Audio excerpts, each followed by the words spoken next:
মোদির গদি ততক্ষণ থাকবে, খাজা গরিব নওয়াজের মাজার যতক্ষণ থাকবে। বাংলার মানুষ স্বাধীনতা এনেছে রক্তক্ষয়ী যুদ্ধের মাধ্যমে। কোন চোখ রাঙানিতে আমরা কখনো আমাদের পরাজয় স্বীকার করব না। বাংলাদেশ ছোট হতে পারে কিন্তু বাংলাদেশ দুর্বল না। দরবারে মাজারে হামলা করা আমাদের দেশে আইনগত বৈধতা পেল নাকি? মোদির গদি ততক্ষণ থাকবে, খাজা গরিব নওয়াজের মাজার যতক্ষণ থাকবে। গরিব নওয়াজের মাজারের দিকে যদি আঙ্গুল উঠেছে তাহলে মোদির গদিও থাকবে না। আর ভারত উপমহাদেশও শান্তি শৃঙ্খলা থাকবে না। আমাদের দেশ বাংলাদেশ স্বাধীন রাষ্ট্র, এই দেশের দিকে যদি কেউ আঙ্গুল তোলে এই দেশের মানুষ কখনোই আধিপত্যবাদের সামনে মাথা নত করে নয়। পার্শ্ববর্তী দেশ কথায় বলে বন্ধু, কাজে তারা বাংলাদেশের সাথে এই আগরতলায় বাংলাদেশের কনসুলেটে হামলা হয়েছে। আন্তর্জাতিক আইনে এটা অপরাধ, এই অপরাধ ক্ষমার অযোগ্য। আমরা হুঁশিয়ার করে দিতে চাই, আমাদের এই স্বাধীন দেশের কনসুলেটে আঘাত করা, আমাদের সার্বভৌমত্বে আঘাত করা। বাংলার মানুষ স্বাধীনতা এনেছে রক্তক্ষয়ী যুদ্ধের মাধ্যমে। কোন চোখ রাঙানিতে আমরা কখনো আমাদের পরাজয় স্বীকার করব না। বাংলাদেশের সার্বভৌমত্বে বিশ্বাসী, সার্বভৌমত্ব রক্ষা করার জন্য আমরা আগেও রক্ত দিয়েছি, ভবিষ্যতে যদি প্রয়োজন হয় আমরা আবারও রক্ত দেব। কথা বলেন ঠিক কিনা? তারা পৃথ্বীরাজের ইতিহাস ভুলে গেছে, গরিব নওয়াজের ইতিহাস ভুলে গেছে।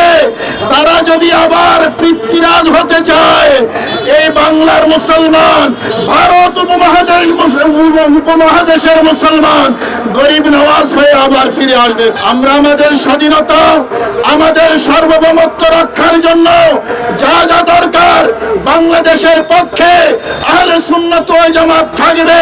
দেশ আমাদের, প্রিয় মাতৃভূমি আমাদের। বাংলাদেশ ছোট হতে পারে কিন্তু বাংলাদেশ দুর্বল না। যারা আমাদের সামনে নিজেদেরকে সবল মনে করে, আমি তাদেরকে বলে দিতে চাই, বর্তমান বিশ্বে কোনো মোড়ল নাই। এখানে সবাই স্বাধীন, সার্বভৌম ক্ষমতা নিয়ে, সার্বভৌম মর্যাদা নিয়ে সবার টিকে থাকার অধিকার আছে। আমরা আধিপত্যবাদের বিরুদ্ধে, পশ্চিমা উপনিবেশের বিরুদ্ধে। আমরা পার্শ্ববর্তী দেশ হোক, দূরবর্তী দেশ হোক, কারো আধিপত্যবাদে আমরা নতি স্বীকার করব না, কারো উপনিবেশে আমরা নতি স্বীকার করব না। বাংলাদেশের প্রতি ইঞ্চি জায়গা আমরা আমাদের রক্ত দিয়ে রক্ষা করব ইনশাআল্লাহ।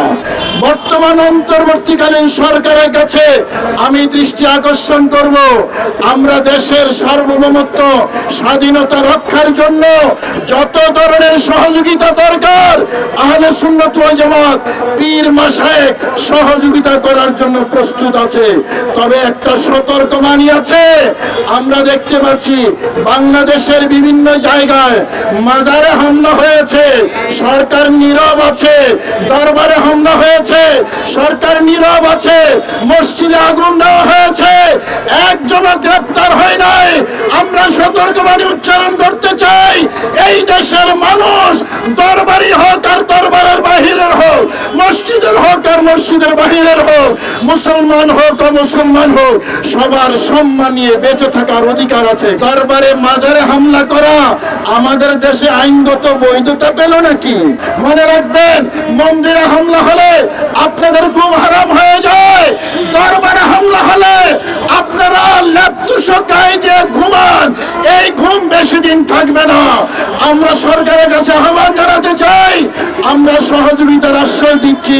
যারা মাজারে হামলা করেছে তাদেরকে গ্রেপ্তার করুন, যারা দরবারে হামলা করেছে তাদেরকে গ্রেপ্তার করুন, যারা মসজিদে হামলা করেছে তাদেরকে গ্রেপ্তার করুন।